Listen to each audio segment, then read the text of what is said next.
So hello, welcome back to S.P.Q.R. It's been a while since I played the game. Need to use my different mouse because that's how I click here. We could actually speed this up maybe a little bit more. A good Roman. I spent the afternoon gossiping in the forum. I obtained a lot of information on the senator's wife and the fire prefect. They form the new alliance. I watched them flirt with each other at the south end of the forum. They thought they were being discreet. I spoke with the senator's clerk. He engaged me, but with no fee up front. He believes Torianias and his wife to be a happy couple. I had the nagging suspicion I was missing a bigger story. Right. So we also have our page with our dates. There's like 3 dates somewhere on the map. We've read about the Temple of Vesta quite a lot, I think. This is also where we're going to be going in a bit.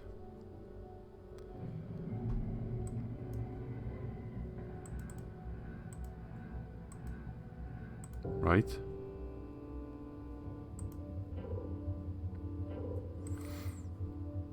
So we just need time to pass before we can enter at like the mid of March.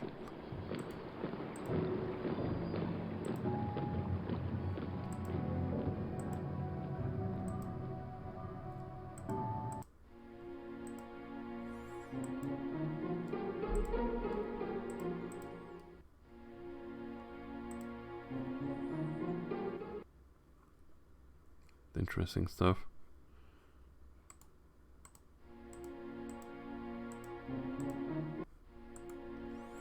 I think some of the stuff we've done, also it's like a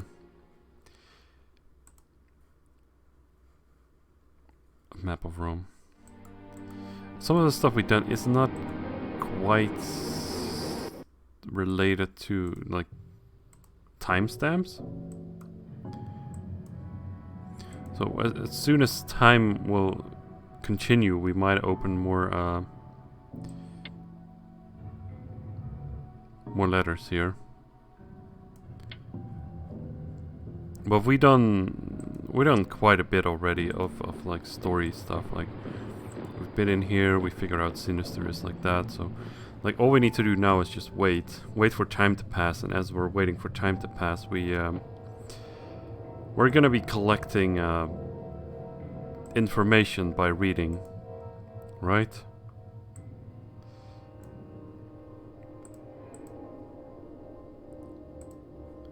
So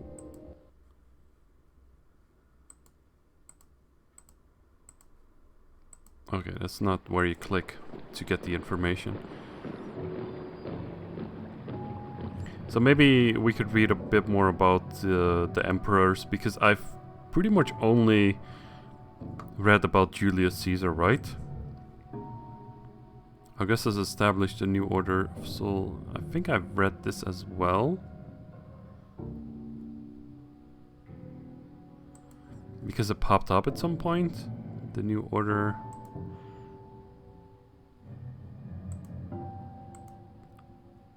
I'm actually not sure. But I guess because we're not sure, we could just read it anyway. So Julius Caesar, I'm definitely sure I read the first page of all of these things. I also don't know if the time stops if you're reading. Because if the time stops that when I'm reading, then it makes little sense to be reading to pass the time, because the time doesn't pass. Things are difficult. Augustus established a new order of sole role and hereditary power. Born Caius Octavius, he was adopted by his great uncle, the dictator Julius Caesar, and became known as Octavian. At the age of 18, he set out to avenge Caesar's murder. He aligned himself with the Senate, then changed sides. With Marcus Antonius and Lepidus, He formed the second triumvirate and destroyed Caesar's assassins. Soon he got rid of Lepidus and 10 years later defeated in war Antonius and his lover Cleopatra, the Queen of Egypt, who both committed suicide upon the restoration of civil peace. He received the honorary name Augustus from the grateful Senate and the people of Rome. The new order. Augustus claimed that he restored the republic, but in fact he introduced the rule of one man, although he allowed institutions such as the Senate, the Assembly, and the magistrates to continue apparently intact. The historian Tacitus writes, he seduced the army with bonuses, and his cheap food policy was a successful bait for civilians. Indeed, he attracted everybody's goodwill by the enjoyable gift of peace. Then he gradually pushed ahead and absorbed the functions of the Senate, the officials, and even the law, and became a dictator. The price was high. Ancient freedoms were replaced by personal and hereditary power with no legal limit. Basically a dictator, yes. In the wrong hands, this could lead to a reign of terror. The son of a god. Augustus's political genius is, in my mind, unquestionable.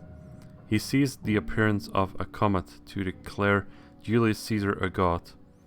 This allowed Augustus to be styled the god's son by adoption only, but this nuance never mattered much to us Romans. Augustus's newly acquired official name, Imperator Caesar Augustus, sounds splendid for a man who started his career as a provincial adventurer of mediocre descent. Augustus ruled Rome for an unprecedented 45 years, and unlike so many of the emperors who followed him, he died a natural death at the age of 76 even. That's pretty old for like those times, I think. So he became quite old, and that's also why he was reigning for that long, I guess, because he became an old man.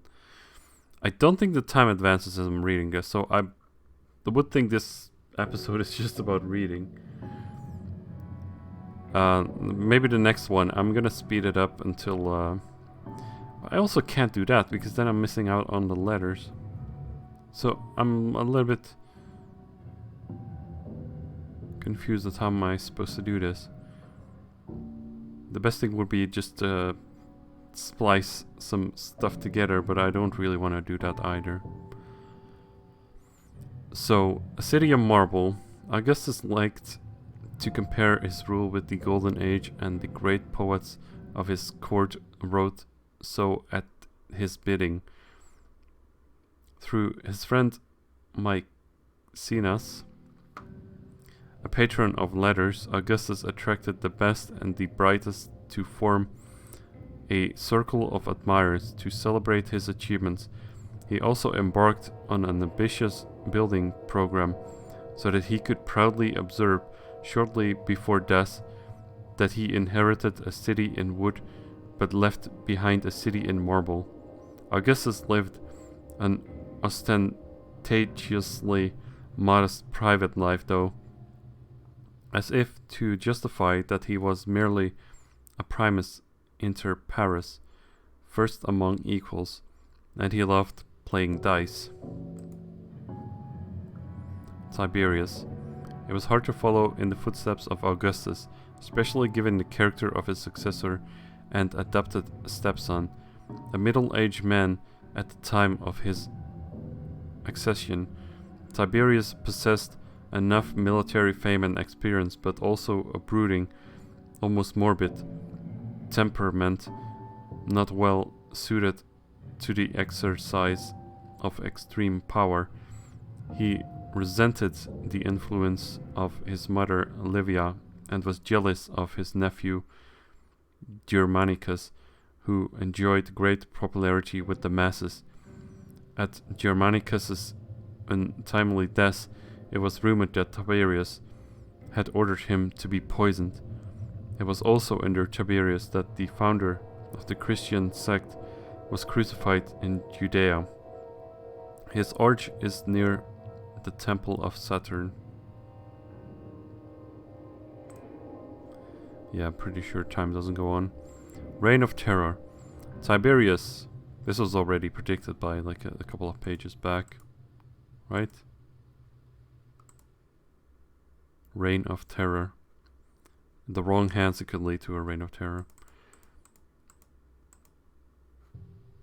So let's read about this reign of terror. Tiberius, suspicious of treason, encouraged the rise of the delatores, informers. Although in many ways an able statesman, he failed entirely to ingratiate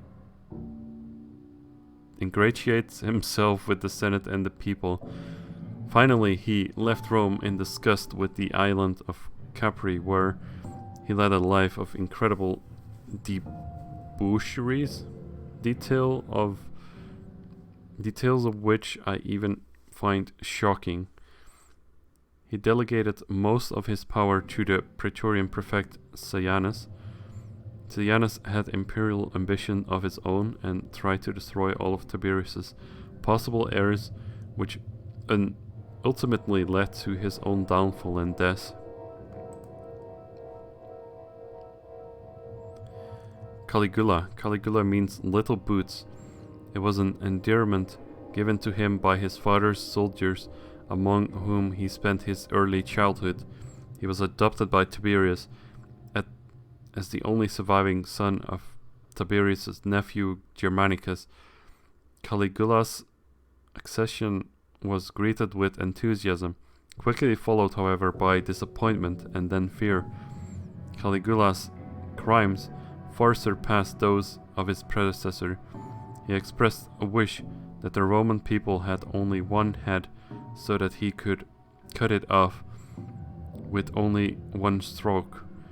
Caligula developed peculiar sexual appetites, perhaps while staying with Tiberius at Capri. Later he prostituted noble Roman matrons and lived in incest with his sisters. The madman. Caligula was probably insane. He declared himself a deity and spouse of both the sun and the moon.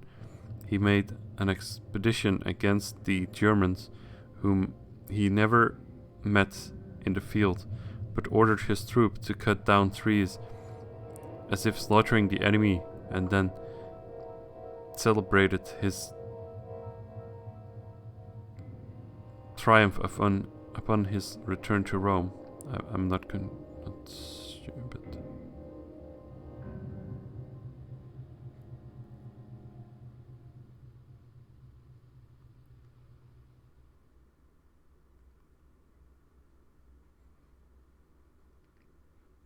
Right, I'm not sure what cutting down trees and slaughtering.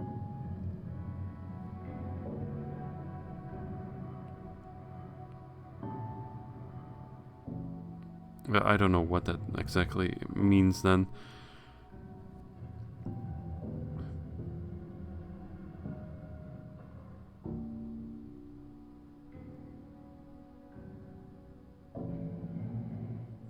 He basically faked that he was going to the Germans and claiming a victory that he never had. To fight inflation, he replaced coins with seashells. He even had his horse in Cetatus kept in a marble stall and named him a consul. Crazy. Caligula's demise. It is surprising that the Emperor Caligula lasted as long as 3 years before he was killed. Both senators and the military took part in the conspiracy, and he was murdered in a narrow alley between a temporary auditorium and the baths. Caligula's wife Milonia and their newborn daughter were also killed. We Romans are often cruel beyond measure or need.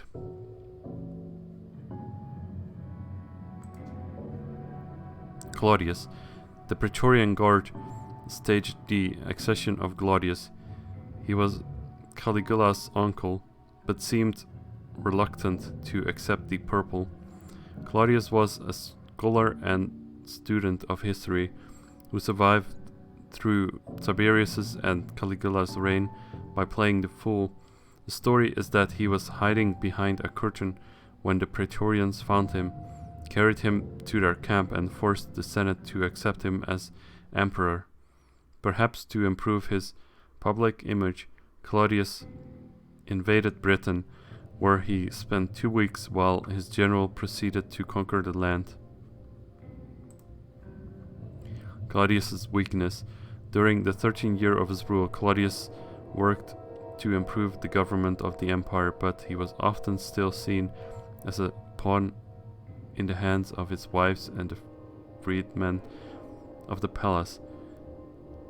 The real nuisance was his third wife, Messalina, who kept selling public offices and promoting her numerous lovers. She even openly married one lover while still married to Claudius, and then was put to death for it. Claudius's next wife, Agrippina, proved no better. She helped him leave this world in order to secure the succession of her own son Nero from an earlier marriage. Nero.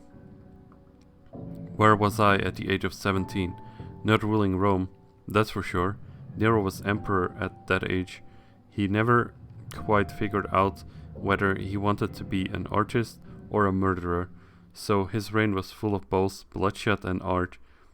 Like so many of the emperors before and after him, he was paranoid and killed virtually all his relatives, including his stepbrother, his wife, and his own mother, who had procured him the purple. In another wave of terror, Nero executed many nobles ordered them to commit suicide. This led to a conspiracy against him that failed and cost many more lives, among them Nero's tutor, Seneca, and the poet Lucan. Nero's downfall. The common people loved Nero because he lavishly provided them with bread and circus entertainment, and even personally performed on stage. But most senators, obligated to sit through his concert, never reconciled themselves to his artistic tyranny. It is believed that Nero sang a poem he composed about the fall of Troy while playing the lyre and watching Rome burn. When he failed to quell the revolts in Gaul and Spain, the senators, the people, and even the Praetorians deserted him. Nero was forced to flee from the city and commit suicide. His dying words were, "What an artist dies in me." Galba was the first emperor in a year of 4 emperors. His reign lasted 9 months, so the other ones were even shorter. Probably the first one was then Nero, and then his 9 months, and then 2 more. Galba assumed power after leading his legion, stationed in Spain, to the capital. The Senate was pleased, but the Praetorians disliked Galba because of his reputation of frugality. He dully confirmed this reputation by refusing to pay the guard a donative they expected. A conspiracy orchestrated by a man called Otho followed. Galba and his heir designate Piso Lysianus were killed on the spot in the Forum. Otto formerly numbered among Nero's close friends. He was also the husband of Poppaea Sabina, who succeeded the unfortunate Octavia as Nero's second wife.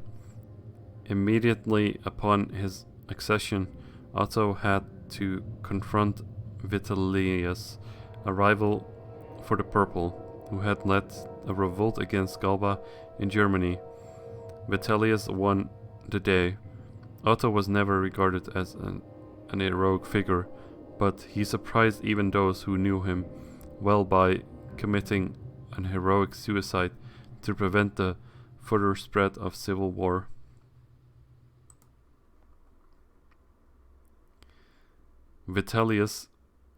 Otto's death did not help Vitellius much.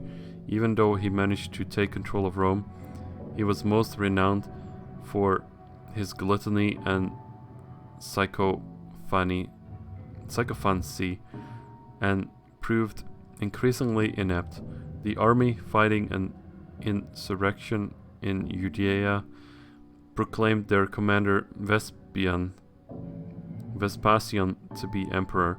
Vespasian sent troops to invade Italy and take over Rome. Vitellius was found hiding in the palace by Vespasian's men. He was shown no mercy. His corpse was thrown into the Tiber 9 months after he had attained the purple.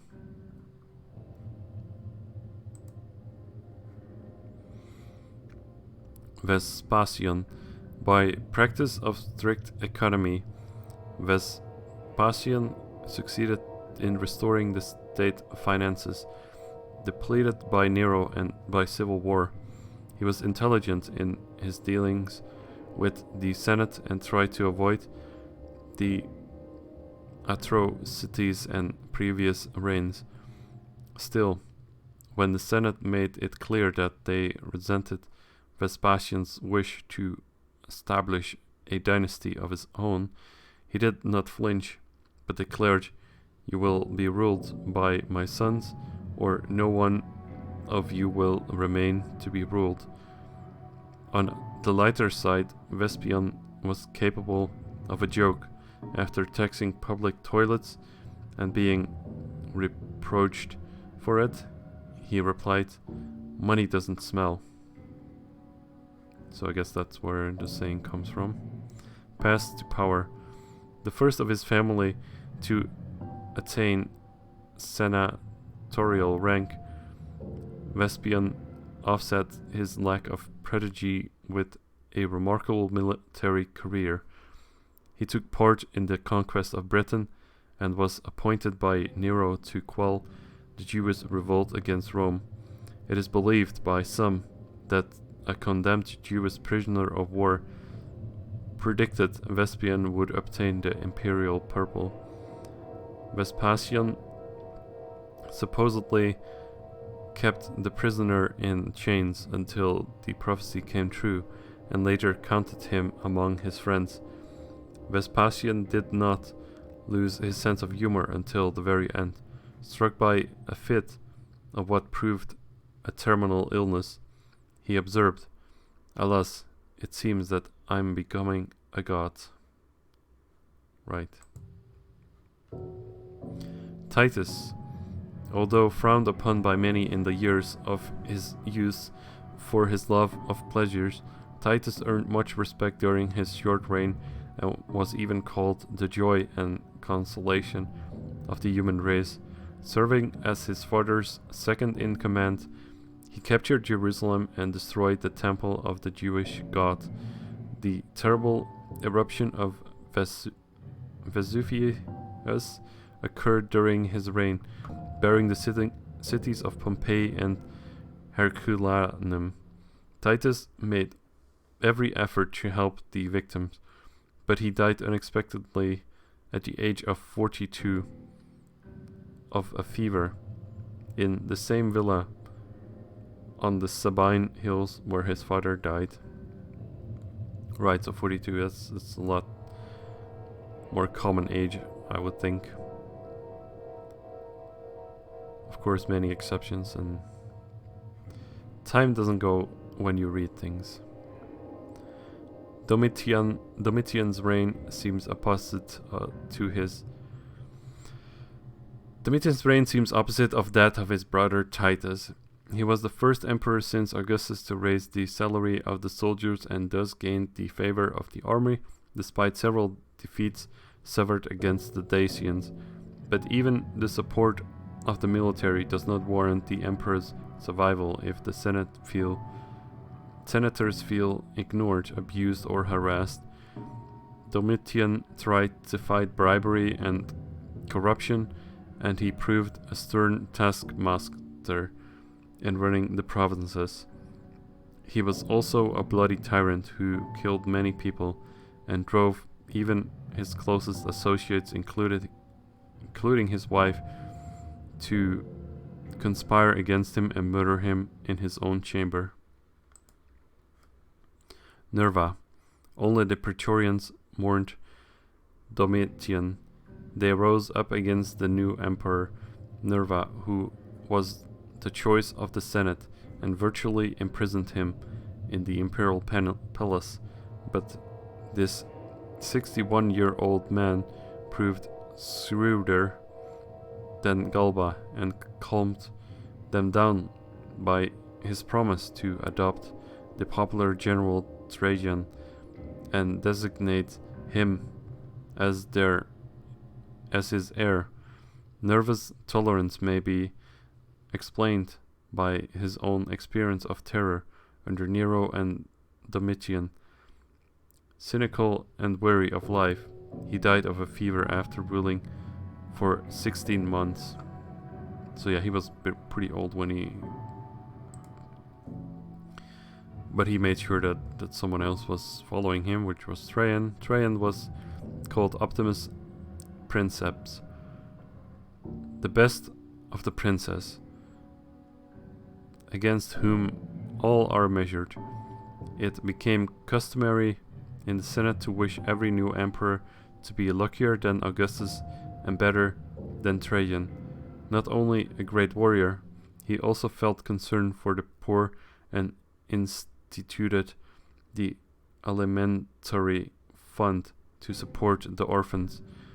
Under Trajan, the empire attained the farthest territorial limits. Trajan annexed Dacia, an exploit celebrated in the reliefs of Trajan's column that tower over the new forum, also named after him, and defeated our most intransigent enemy, Porcia. He reached as far in the east as the rivers Tigris and Euphrates, but died on his way home. Hadrian, adopted by his uncle Trajan on his deathbed, Hadrian wisely chose to abandon some of the lands his father had conquered in the east. Instead, he took strong measures designed to contain the empire within its natural borders and built walls as well as a series of fortifications in the north along the rivers Rhine and Danube. The only trouble during his reign was another revolt of the Jews, which he suppressed with some difficulty. He then prohibited the Jews to live in Palestine. Hadrian's love of learning knew no limits. A connoisseur of rhetoric and philosophy, he dabbled in poetry, sculpture, and architecture, as well as some arcane fields as mathematics and the study of the stars. The traveler and reformer. Hadrian was an indefatigable traveler and spent most of his time outside of Rome, visiting each province so that he could personally supervise the way it was governed. He wanted his beautiful villa in Tivoli to be decorated so that it contained echoes and memories of those travels. An energetic reformer, Hadrian created a salaried career ladder for civil servants, formally established the Privy Council and started the codification of the law. Suffering from much physical pain, he took care to adopt Senator Antoninus as his heir and died at the age of 60. Antoninus Pius. Antoninus followed Hadrian's policies of moderation to the 23 years of his own reign and is remembered as a kind and noble man who secured new legal rights for slaves and resented cruelty and abuse. His morals were high and simple. It appears that Antoninus did attain internal harmony, but how this is possible for an emperor, I continue to wonder. He did indulge in one excess, though: too much Alpine cheese. The emperor has not known the same foreign and domestic peace since. His most famous words were, "Nobody dies because of me." So many emperors. Marcus Aurelius. On Hadrian's orders, Antoninus had early on adopted Marcus Aurelius and another adolescent, Lucius Verus, so that he could groom them thoroughly for the purple. For 8 years they governed as co-regents, Marcus in the west and Verus in the east, until he died there of congestion in the lungs. Of the two, Marcus proved far better both as statesman and human being, although his family life with his wife Faustina was not happy. In our nation's memory, he remains as a paragon of the benign ruler, and it does not surprise me that Septimius Severus has taken pains to fake a link with Marcus Aurelius by the implausible story of adoption.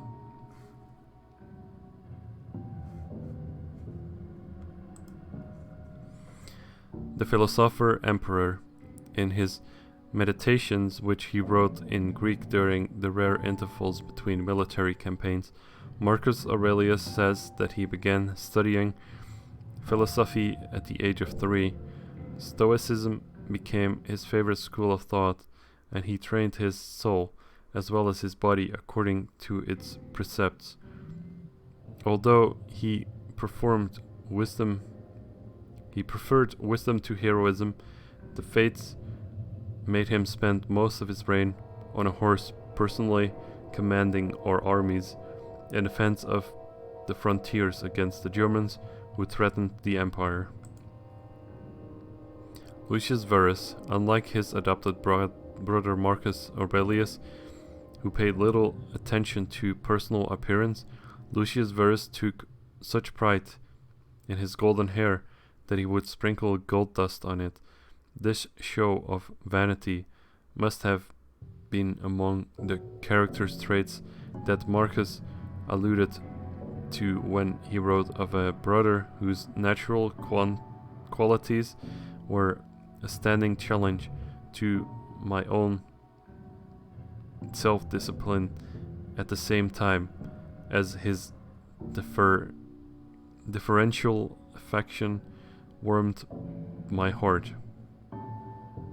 I mean, Lucius Verus was not an emperor, right? Because Marcus Aurelius was the emperor and he was like...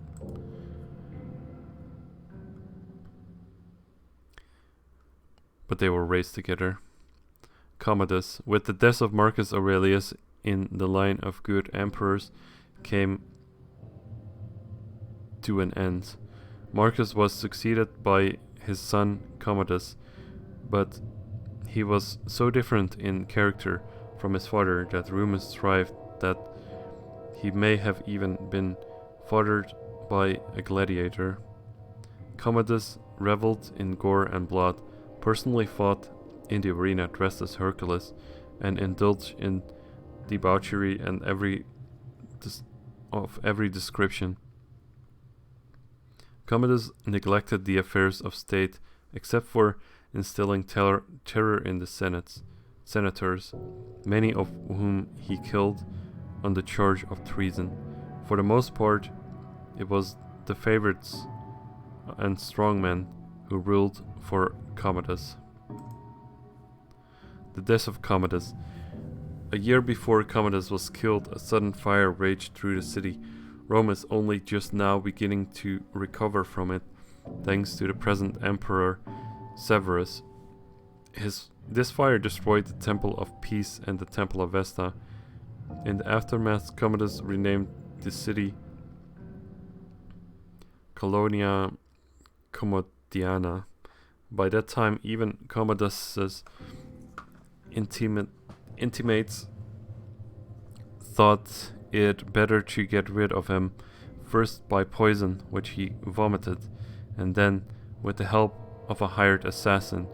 In the end, Commodus was strangled and then dragged about the city. The herald proclaimed that he was more savage than Domitian, more foul than Nero, and he did as he did unto others, let it be done unto him.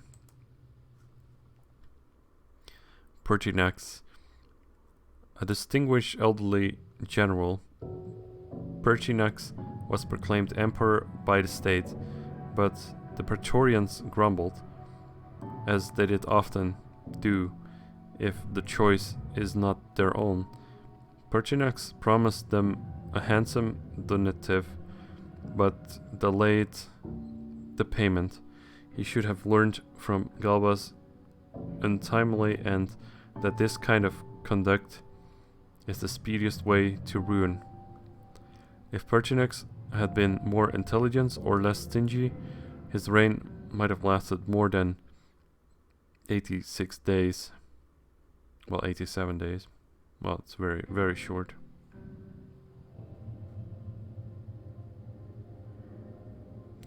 I mean, it seems also that the emperors that stayed on for longer are the ones that are really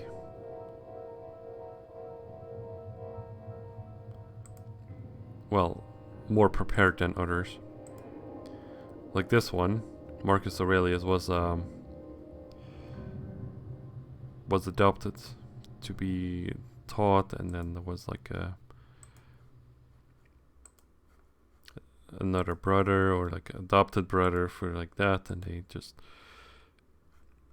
let's see, where are we at now? Pertinax, 87 days. Didius Julianus, he purchased the purple outright. The Praetorian Guard held an auction for the purple, and Didius Julianus bought it by offering the largest bid, which he subsequently, by arrogance and stupidity, failed to deliver. I wonder how he managed to survive for the 66 days of his reign. Yeah. Septimus Severus. I think I read about this one.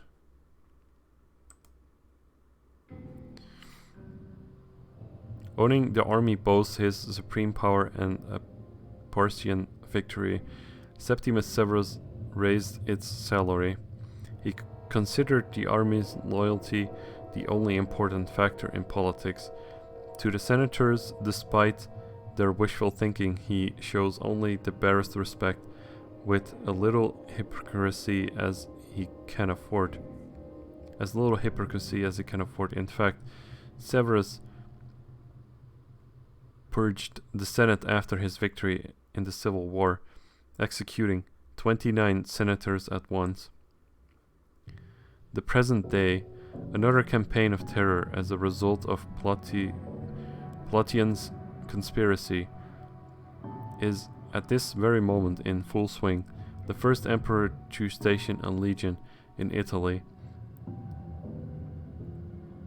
Severus introduced many military men into public office and continues to rely on his newly created Praetorian Guard, with which he replaced the old one. That's actually the end. That was a lot of reading. We've spent like 40 minutes, but we've actually achieved knowledge. The time doesn't continue when you're reading. So, that's a thing.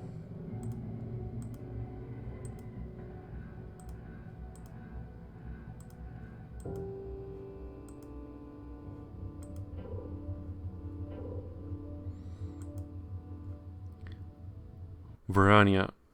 An audience with the Emperor. Severus fears decay in the priesthoods. He asked me to remain in the order of the Vestals, even after my 30 years are completed. I do not believe he means to order me to stay, but a request from the Emperor is like no other. Maybe I could appeal to Severus's wife, Julia Domna. Her father was a priest in the cult of the Syrian god Elagabal.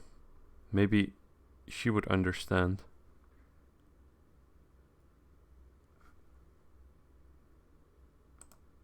I don't know.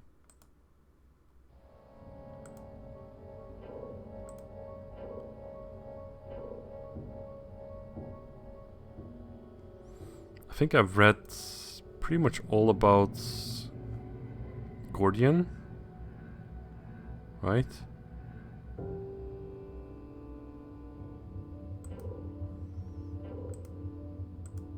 Maybe not every single map.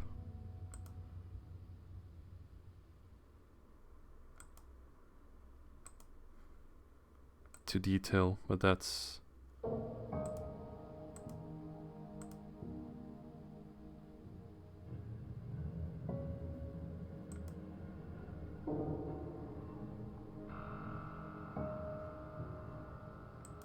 I think I've read this somewhat. Yeah, The Secret of Wood. I'm pretty sure I've read all about Gordian stuff. I might have read some other things, but we have a lot to read about Lucius still, like the politics, military, society, pleasures.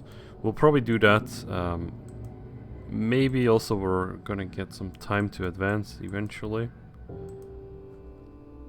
A possible disaster. I suspect that part of the treatise I was writing has been stolen, most likely by Hanno, Gordian's unpleasant and ambitious assistant. It chronicles my thoughts on the evils of the empire and how to deal with them. If someone officially finds the treatise and connects it to me, all my life's work will have been for nothing. I have come so far. What if Gordian finds them? He is so Roman and law-abiding. Would he dare turn me in?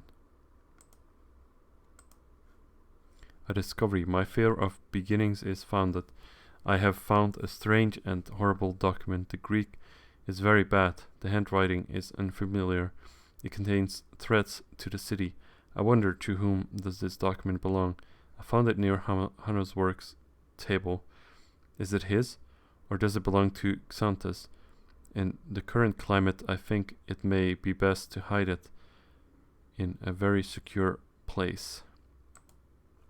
Right, so we'll just stop there, save the game, continue next time.